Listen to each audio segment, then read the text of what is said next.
De nada, tomar a vacina de Covid, receberam, mas tantas outras, não só da criança e do adulto, está completamente fora da cobertura, né? Então, a gente precisa retomar isso. E existe a questão da transmissão vertical. Então, qual que é o risco para o recém-nascido? 90% dos bebês infectados pelo vírus da hepatite B, de transmissão vertical, vão poder evoluir cronicamente. E de que forma? Cirrose, hepatocarcinoma, uma sobrevida aí não tão grande. E o rastreamento ele deve ser oferecido para todas as mulheres grávidas, a fim de que a gente vai buscar corrigir a vacinação. Mas de que forma? Se essa mulher não tem a vacina, nós vamos fazer o esquema. Se o esquema é incompleto, vamos completar, né? Tem a pesquisa de antígeno de superfície, o número anteriormente se fazia antes da mulher pensar em engravidar. Então, você, antes de engravidar, você fazia essa serologia da rubéola e tudo mais, era suscetível, então não tomou a vacina, toma. O esquema para depois engravidar, mas hoje não está assim, né? Na primeira consulta e no terceiro trimestre a gente repete. E aqui, só para lembrar, a gente faz esse exame justamente para buscar o esquema vacinal incompleto ou não realizado. Esse a gente completa e, dependendo de como for, você vai fazer novamente. Não. E a gente... No caso desse, estava fazendo a graduação, eles pediram o exame. O anti-HBS deu positivo. Aí eu tive que repetir as 3 doses novamente. Isso, converteu depois? E aumentou. É, porque eu cheguei a vacinar, quando chegou a vacina da hepatite B, aí a gente só tinha para profissional de saúde, não era assim. E era cara pra caramba a vacina na época. Depois virou para o sistema, entrou no Plano Nacional de Imunização, no programa. Mas tinha pessoas que não soroconvertia. Ficava assim, você dava mais uma dose, a primeira com 1 mês e 6 meses. Depois de 6 meses você ia ver nada. Continuava mesmo. E aí a dúvida é, ou fazia o esquema de novo ou dava só uma dose. Aí algumas pessoas tiveram que fazer de novo o esquema, para poder fazer as 3 doses disso. Entendi. Mas a gente tem isso aqui. Tem gente que tomou todas as doses de vacina e toda subvariante que veio, tudo bem, Pública. É diferente aqui. Aqui a gente tem uma proteção. Mas do Covid tem gente que tomou. Eu e uma amiga que é enfermeira também, a gente fez várias campanhas. Nós tomamos a vacina no mesmo dia. Meses depois a gente foi fazer o antígeno. Eu estava com 1.000 e não sei quanto, Coronavac. Ela estava com 100 e pouco. Por quê? O que a gente já sabe de vacina? Tem gente que tem, se é muito estressado, dependendo da hora que toma, pode não ter um efeito esperado de formação anticorpos. Então, assim, você pode ter 2 pessoas tomando do mesmo jeito para uma pessoa o sistema imunológico. Ele é de um jeito para o outro. Muito interessante. E vamos para o teste de urina, então. Esse eu falo que quem está lá no pré-natal, se ela é a infecção urinária é a mais comum na grávida, no pré-natal a gente vai ter que saber interpretar, porque é muito comum mesmo. Mas se para a mulher já é um pouco mais, para a grávida fica ainda mais preocupante e mais fácil ela ter. É comum em mulheres jovens, representa uma complicação clínica mais frequente na gestação, desculpa, não é? Então, a infecção do trato urinário, ela comete, não é? Em torno de 2 a 10%, sendo que a bacteriúria assintomática de 25 a 35%. O problema é essas que não têm sintoma algum, por isso que a gente colhe o primeiro, o segundo, o terceiro trimestre, né? Ou quando ela tem queixa, né? Porque a evolução, a ascensão do micro-organismo leva pielonefrite e septicemia, casos graves. Eu já tive caso grave de internação de mulher chegar em sepse, por infecção urinária.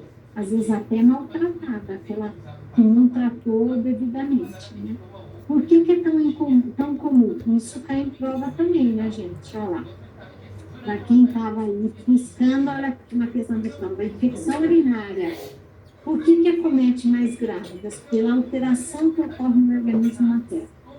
As modificações, os hormônios. Você tem uma estase da urina na bexiga e faz com que você não elimine toda essa urina. E aí vai ficando ali. E aí você tem um micro-organismo na flora vaginal que podem ter ascensão. Então, o micro-organismo mais presente, se você tivesse que apostar qual seria, a Escherichia coli, né? Aí depois você pode pensar o quê? No estrepto do grupo D, estreptococo do grupo D, que é também outro que está ali na flora. Ou por fungo também, cândida, é possível a gente ter infecção por cândida. Mas, de qualquer forma, o que a gente está associado? Não é ao trato urinário inferior seriam só cistites ou superior a pielonefrite, mas é muito comum, né? Riscos associados. Por que a gente precisa tratar muito bem a infecção urinária? Principalmente por ruptura prematura de membrana, trabalho de parto prematuro. Qualquer infecção pode levar a trabalho de parto prematuro. Covid é a mesma coisa. O que a gente viu na grávida? Muito prematuridade. Trabalho de parto prematuro. Porque qualquer infecção pode levar, o organismo tenta combater, né? Então, pode ser poliomielite, baixo peso anoxia ou até infecção neonatal e septicemia na gravidez. E aqui, só para a gente dizer aqui, a infecção, a urinocultura, você vai ver o quê? O número de leucócitos, as unidades formadoras de colônia. A maioria dos exames é maior ou igual a 10 mil unidades. Já considera como sendo infecção.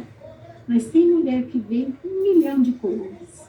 Essa não tem dúvida que é infecção urinária. Né? Então, sempre olhar a referência do exame. A leucocitura indica infecção. Mas a gente olha outros também, né? Quando você vai ver proteína, tem traços lá de proteína, a gente tem que lembrar que pode ser uma síndrome hipertensiva, que é a hipertensão da gravidez, né? E a urocultura é importante, não adianta pedir só urina. Eu preciso saber o nome e o sobrenome desta bactéria, não é? Porque você só saber que tá bom, tem infecção urinária, eu vou tratar o quê? Escherichia coli? Sim. A maioria das vezes além da urina 1, a urocultura para saber qual bactéria e mais do que isso. E aí é uma pergunta. A gente faz antibiograma? Lá, tem que fazer. Porque se eu sei o nome e o sobrenome da bactéria, a gente precisa saber se ela é super sensível ou ela é altamente resistente aos aos antibióticos. Senão você pode tratar e não adianta. E o que é importante, 15 dias depois, a gente precisa coletar de novo, para saber se aquele tratamento foi eficaz. Então, a infecção urinária você vai acompanhar porque é necessário. E muitas vezes é orientar para a mulher, se ela não está bem, ela tem que ir para o pronto atendimento, não esperar segunda-feira, porque pode evoluir. E aí, a gente está quase acabando, eu vou trazer aqui para vocês o ultrassom. Então, toda a parte de exames nós acabamos, lembra daqueles 16? Está acabando. 16 não, está acabando. Ultrassonografia tem 2 tipos, né? O primeiro e o seguinte, o primeiro considerado padrão em todas as gestantes é a rotina de pré-natal, que é aquele primeiro que a gente vai fazer. Ele é o mais fidedigno nas 12 primeiras semanas. Porque a chance da gente errar as medidas ali, ainda é muito difícil. Por isso, se ela não sabe, que aliás, tanto a Jaqueline, qual que é o nome? A Natasha, que já, não sei se mais alguém está na atenção primária em algum lugar. Quando a gente olha, ela chega, não sei a idade gestacional. O que você vai olhar? Ultrassom. O primeiro ultrassom. Por isso, garantir que ela faça Assim que ela veio, a gente fez o acolhimento, tinha prazo menstrual, ela fazer dentro das primeiras 2 semanas vai ser fundamental. Né? E o segundo é o exame de pesquisa de anomalias em caso suspeita de risco materno-fetal de qualquer questão genética, qualquer alteração genética que possa ter. No primeiro trimestre, a gente vai olhar saco gestacional, ver se é um embrião ou mais, e se também o comprimento da cabeça anádia. Esse comprimento que vai também dizer um pouco a compatibilidade da idade gestacional. A avaliação do útero, incluindo o colo e outras estruturas. E aqui eu trouxe, mas, assim, na verdade é só para dizer que em caso de evidências existentes, a ultrassonografia de rotina em gestantes de risco habitual não confere benefício. E aí eu vou contar uma historinha rápida para vocês. Tem grávida que, assim, se você pegar serviço público, a gente vai fazer um no primeiro, um no segundo e talvez um terceiro trimestre. Não na saúde suplementar, quanto mais o plano de saúde for se for, a gente tem a mulher fazendo ultrassom sem necessidade toda semana. Toda semana. Dá para saber, toda semana. Eu recentemente acompanhei uma médica que faz ultrassom e o casal, eles estavam fazendo a cada 15 dias. Mas qual era... mas aí eu perguntei, mas tinha alguma justificativa? Não sei o quê. Não, porque eles querem acompanhar, então tá bom. Veja, não tem o que fazer. Não traz benefício algum você fazer um monte.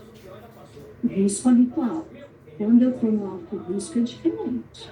Talvez eu tenha que fazer de uma semana para outra, a cada 2 dias, 3 dias. Mas aqui é só para mostrar para vocês que a gente precisa buscar essa necessidade. No segundo e terceiro trimestre, a gente documenta a vida, número e apresentação fetal. Né? No caso de gravidez múltipla, o relato de informações como número de placenta, saco gestacional, comparação do tamanho de feto. Por quê? Se um feto está crescendo mais que o outro, o que a gente pode pensar naquela transfusão feto-fetal, onde um cresce mais e o outro às vezes morre, porque você tem comunicação de um para o outro, um recebe mais sangue e o outro não. Então, precisa ser feita ablação, fetoscopia, na tentativa de interromper essa comunicação que existe via placentária por conta dessa transfusão. Então, são essas questões. E aqui, a estimativa da qualidade do líquido, então, se ele está aumentado, diminuído, não é? Mas com índice, né, Jô? Não é só falar se está normal ou não. Qual que é o índice de líquido amniótico? Eu expresso em número e também tem, né, quanto mais um laboratório for específico para isso, ele vai trazer a quantidade e a referência, 8, 12, quanto que está, né? O registro da localização e aspecto da placenta, a relação com o orifício interno do útero, do colo uterino, o que a gente olha? Eu sempre pego o ultrassom quando eu estou lá na maternidade para ver se não tem. Se ela chega sangrando, não está nascendo, o que eu vou olhar? E tem um medo de placenta prévia. Tenho receio de DPP, mas placenta prévia, quem tem já sabe. Porque no ultrassom viu que a placenta está ou totalmente no colo ou ela é marginal. Mas na primeira vez que você faz o ultrassom, tá lá, a tendência é ir subindo. Conforme o útero vai crescendo, vai subindo. Por que a história da grávida é importante eu saber? Se ela já vem com a história de abortos recorrentes, com curetagem, a chance de placenta prévia é imensa, porque a placenta, quando ela vai mudar, ela vai buscar sangue.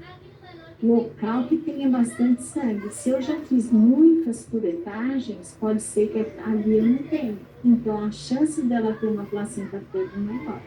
Então, olha aqui como a gente vai construindo as possibilidades quando atende uma grávida. Né?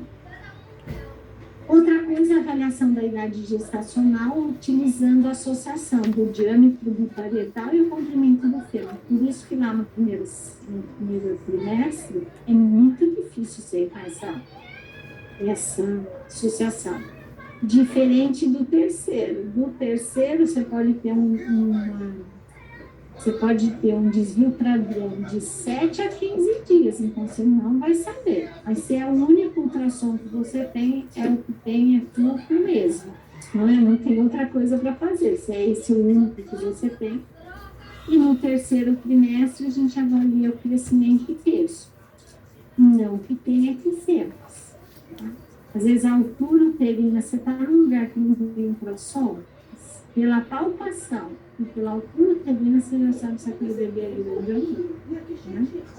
Além do que avaliar, a avaliação de útero, estruturas iniciais, estudo da anatomia fetal, se tem os ventrículos, se tem as câmaras cardíacas, tudo isso é feito nesse exame, que ele é feito morfológico, para ver se está tudo de acordo com a gente espera no desenvolvimento da gestação. Professora, isso que você falou da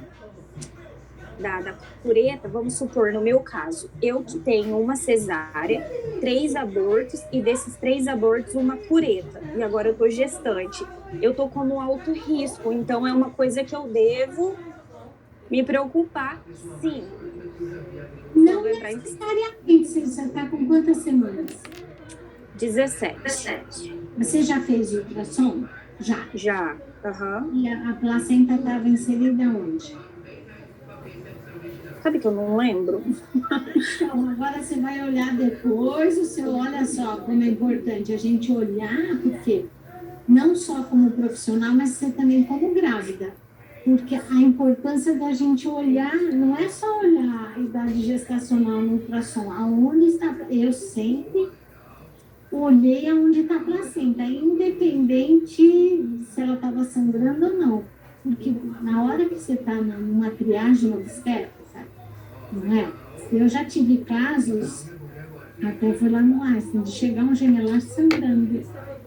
E sangrando, não deve ser aborto. Quando abriu a porta do elevador, era uma moça que estava aqui em São Paulo, ela não era daqui. Sangrando, uma placenta descolou e outra não. Foi para cesárea, mas nem ultrassom nós fizemos, foi direto, porque eu não tinha dúvida que era bebê. Só que um bebê não tinha nada, estava ótimo, e o outro, se demorasse mais um pouquinho, ruim. Então a gente Meu Deus. Então, olha, não, só fica assim, é só olhar onde está a sua placenta. É legal a gente sempre olhar o ultrassom para avaliar. Tá? Então, eu olhei aqui, ela tá predominante fúndica, textura homogênea grau 0, textura normal. Pode ficar sossegada. Então tá no fundo do útero, tá ótimo. Tá bom? Tá bom. Então, apesar de aumentar a taxa de detecção de malformações congênitas, ainda também a gente não tem muita evidência que em mulheres de baixo risco isso possa acontecer. Né? E no terceiro, a maturidade da placenta. Então, uma mulher grávida com hipertensão, às vezes a maturidade dela vai acelerando. Então, ela vem grau 1, 2, terceiro grau. A gente espera grau 3 no final da gravidez, quando essa placenta está mais madura, vamos dizer assim. Agora, a gente não espera isso. Tá? E a gente tem muita calcificação e muita não compatível com a idade gestacional. Isso, mulheres tabagistas ou hipertensas. Você vai... Tanto que quando você vê um crescimento restrito, o que a gente pensa também? A gente vai atrás da maturidade da placenta e a gente busca também a insuficiência placentária. Porque às vezes aquela placenta que ela não está bem, não está no local muito equilibrado, que você tem essa dificuldade aí de passagem de sangue. Então, por isso que é um arcabouço de coisas que a gente busca.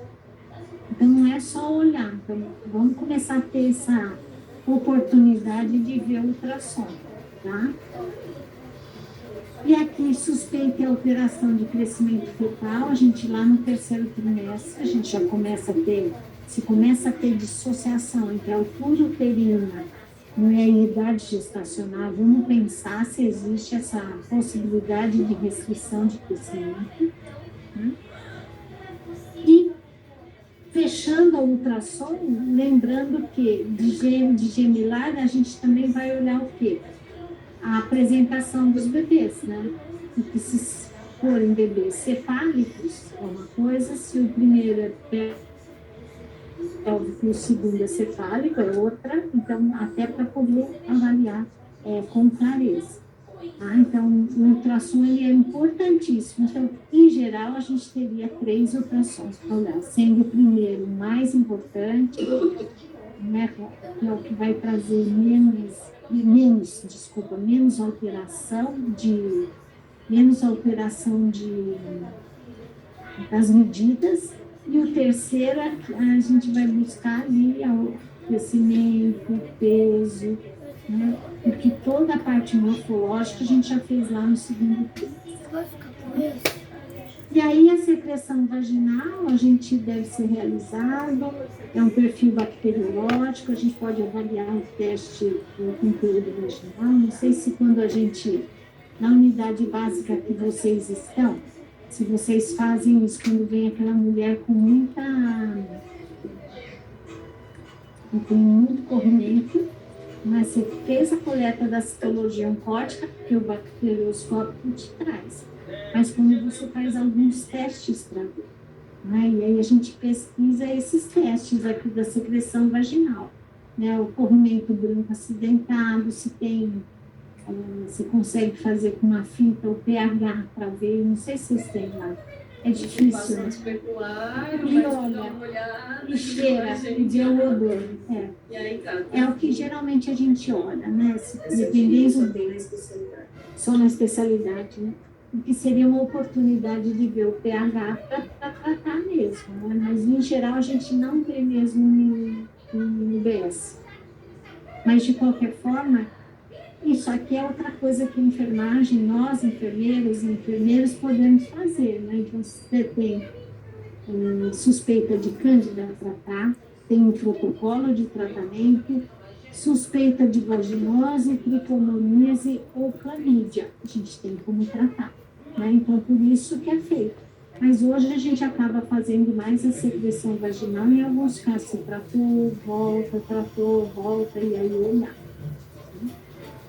Então, a importância. Então, diagnosticou, vamos tratar. Não precisa esperar. Pois não.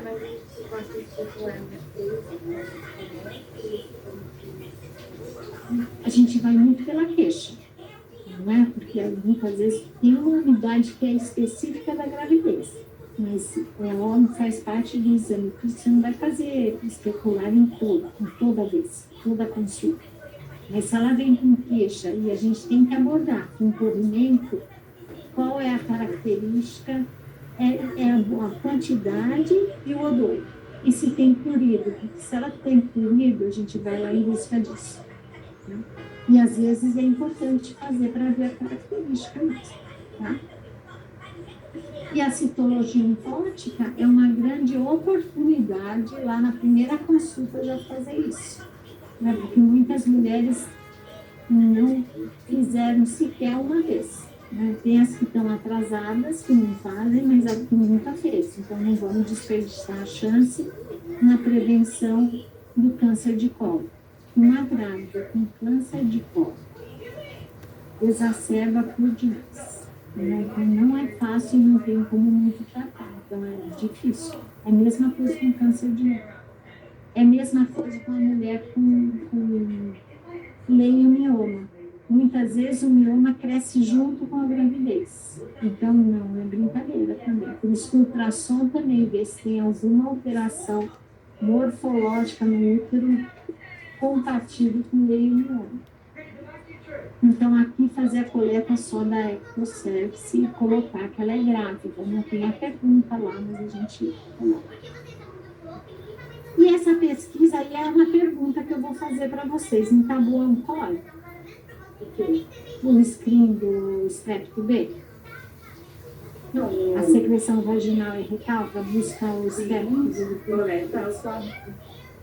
Quem é do Rio de Janeiro, vamos ver se tá aí. Lá a gente diz não colhe, no Distrito Federal não colhe. Tem vários municípios que não colhem, não é? Mas por que a importância da prevenção da doença Streptococcus campina recém-nascido? Pode levar ao óbito. Ah, mas é pouco, 2%. Eita! Ah, 2%. Uma profilaxia? Nossa. E é com característica de sexo neonatal, né? É aquele bebê que nasce bem e vai para o UTI a seguir. Espera isso.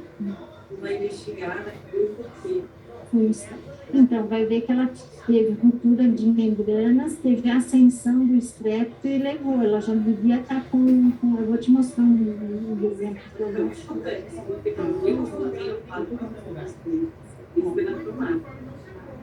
E lá eles avaliam muito, eles sabem todos os sorotipos dos estreptos lá. Quando chegou pra gente, que não curtiu, vai vir o capial, todos ficou chocados.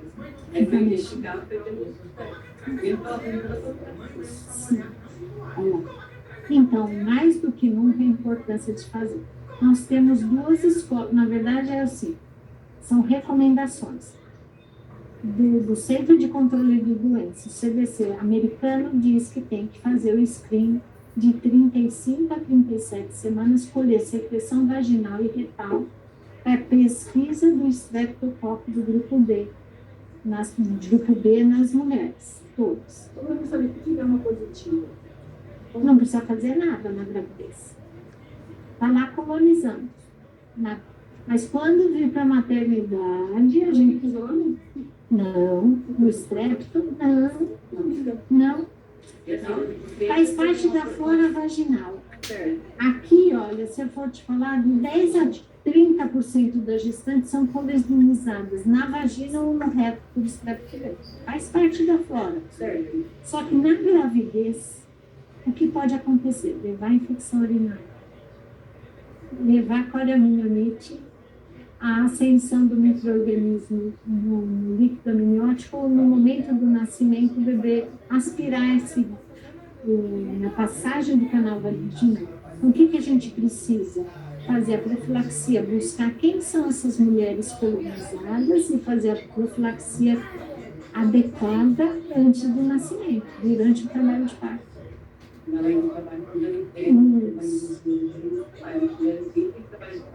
Isso. Aí você vai no nome da tarde, depois já fala Isso. O que você faz? Na verdade, a gente faz esse esquema, mas principalmente você vai fazer na que é positiva e na que é desconhecida. Eu não posso esquecer. Na desconhecida, ela não fez, não colheu, não deu tempo de ficar... Isso.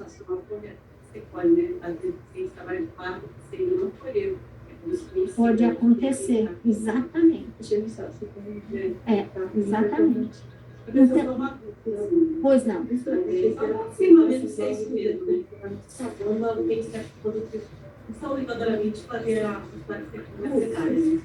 Não necessariamente. Então, exatamente. Então, a gente vê aquelas mulheres que ou tem ruptura de membrana, ou que veio com febre, tem, no caso de ser cesárea. Mas, do contrário, não precisa. Tá? Geralmente, a gente usa ampicilina. A não ser que ela tenha alguma outra, que ela seja alérgica e vai para outro grupo. Acho que é quinta. Isso, ampicilina, né? Isso. O que é importante a gente buscar, né? Porque as vias de transmissão materno-fetal, a infecção dos fetos pode ocorrer por ascensão, como eu expliquei para vocês, do estrepto, da vagina colonizada e, consequentemente, aspiração. E o RN pode estar exposto a essa bactéria ao passar pelo canal de parto. Né? Então, a mãe colonizada, se você não fez essa profilaxia, ele pode entrar em contato. E essa repercussão que nós temos, que essa gravidade que você for, você pode ter bebês que são acometidos antes de 7 dias ou até 90 dias depois. Então, aquele bebê que volta para a maternidade do hospital, e aí já para a pediatria, com meningite. O que você pensa? Estresse.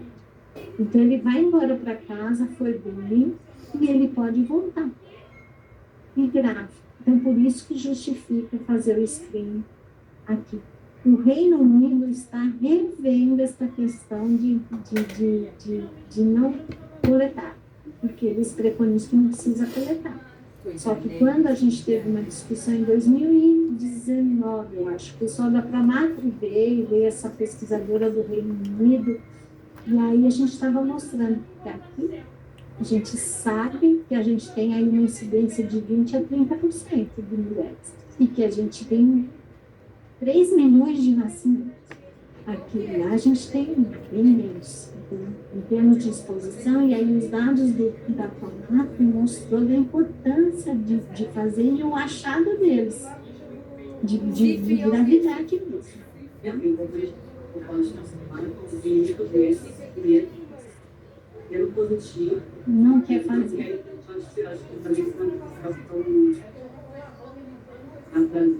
Então, a gente tem essa outra coisa que acha que, então, muita gente acha que não faz. Por isso que eu pergunto nos municípios se faz. Tem lugar que não faz. Então, vem quem não quer porque não precisa. Só que depois, se acontece um caso desse, faz o quê? E aí eu gosto dessa imagem que mostra, durante a gestação, imagina uma mulher colonizada aqui, né? E depois do parto, o bebê vai passar por aqui. Ele pode entrar em contato no momento do nascimento.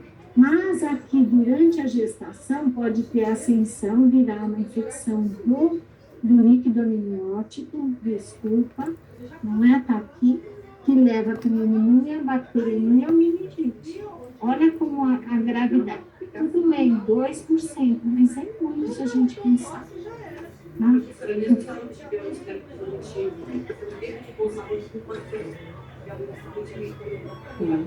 Pode sim, por isso que a partir, dependendo de cada serviço, depois de 12, 18 horas de ruptura de membranas, em trabalho de parto, você faz antibiótico profilaxia.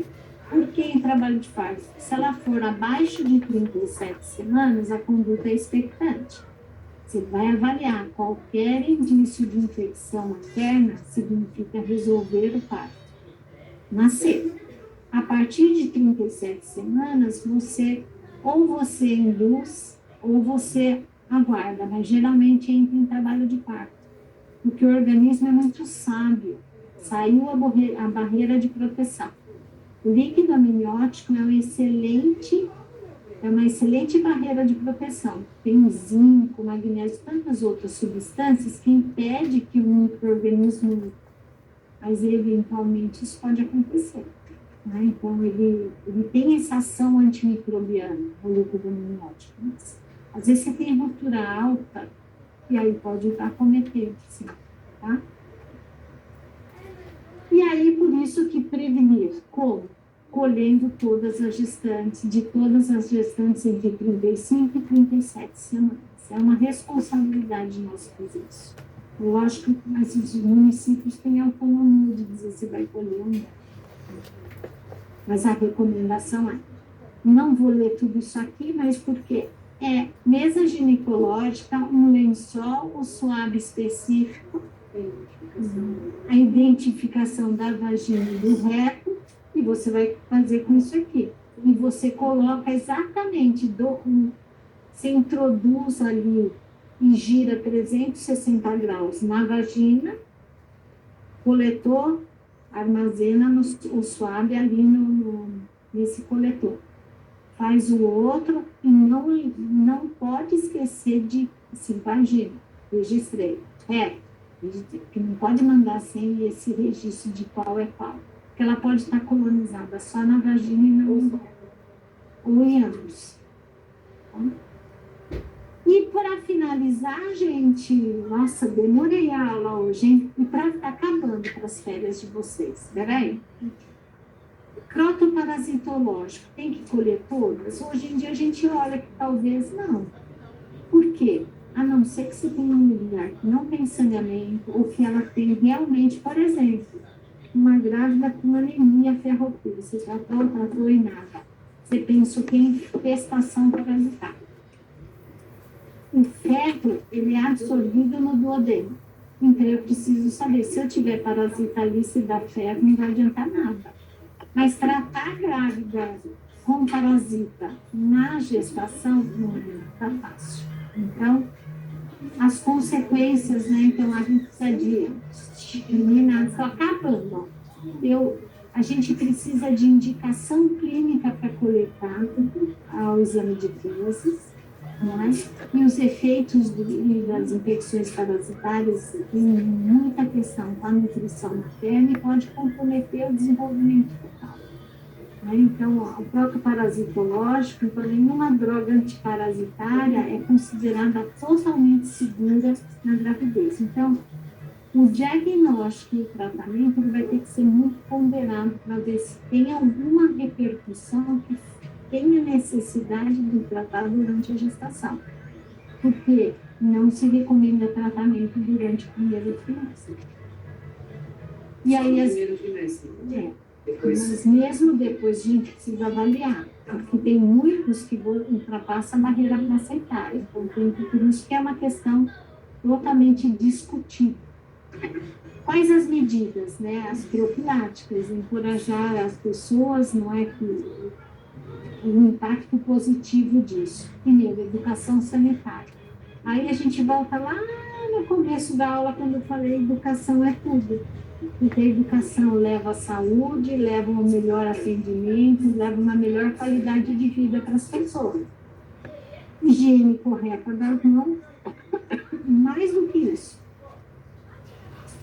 Saneamento básico para todos. Porque se a gente só fala de parasita, se eu pensar no contexto do país, a gente tem que ter água potável para todo mundo. Tem gente que não é. Do que? De...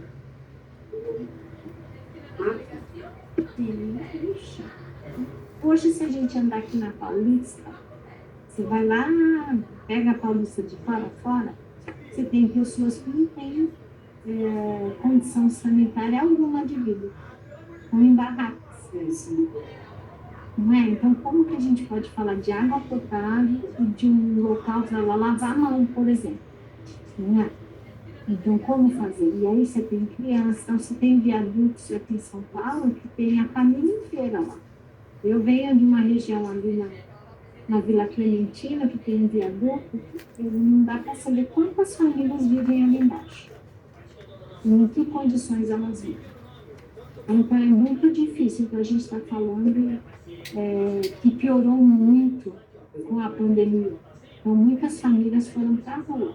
Então, como a gente estava falando, né, tem pessoas que não só não têm acesso à água potável e alimentos, e tem segurança limitada, que não tem o que comer. Não é que não come bem, não tem o que comer. A comida não existe. Ou ela tem para uma refeição ou para nenhuma. E aqui, só para a gente finalizar, não é? Dependendo do parasita, você tem um esquema de tratamento. Eu já tive que eliminou uma telha, gente. Então, é muito difícil. E vem com gosto traz para você ver. Né? Então, em locais carentes aqui de São Paulo, você vê, a gente não está longe, tá? Não só para ver. Então, em lugares que tem muitas vezes sem saneamento. E aí, a ameba, a giardia, todas as outras que são possíveis aí, tá? E dependendo do... Então, se você tem indicação de coletar o exame de fezes, que faça. Não é para ver, porque realmente tem... Dependendo da condição clínica da mulher, talvez tenha. E aí, para finalizar, então, às 16h22, né? Então, não vai ser até 5 da manhã, nem meia-noite. Mas todos os exames que a gente solicita, a gente precisa ter os resultados e a importância de saber interpretar, ter curiosidade, ir em busca do porquê, não é? Por que foi coletado, anotado no cartão de pré-natal de forma clara e qual a conduta que foi dada. Não é? Então, todos normais, eu escrevo, tem algum alterado? O que aconteceu? Pediu um novo exame, conversou com a equipe, conversou com o médico, o que foi tratado, o que foi feito com aquilo. Isso é primordial. Tá? E aqui as referências que eu trago para vocês e finalizo. Ela é densa essa aula, né? Mas eu acho que a gente passou muita coisa.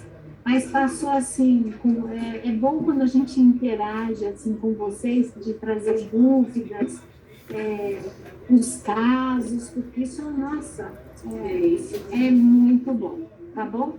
Então, eu desejo para vocês sucesso na prova, na vida profissional e boas festas, né? Para quem está em casa, um Feliz Natal, um ano maravilhoso que a gente possa contribuir com o país, faça uma diferença na vida das pessoas. Pessoal que está em casa, alguma dúvida?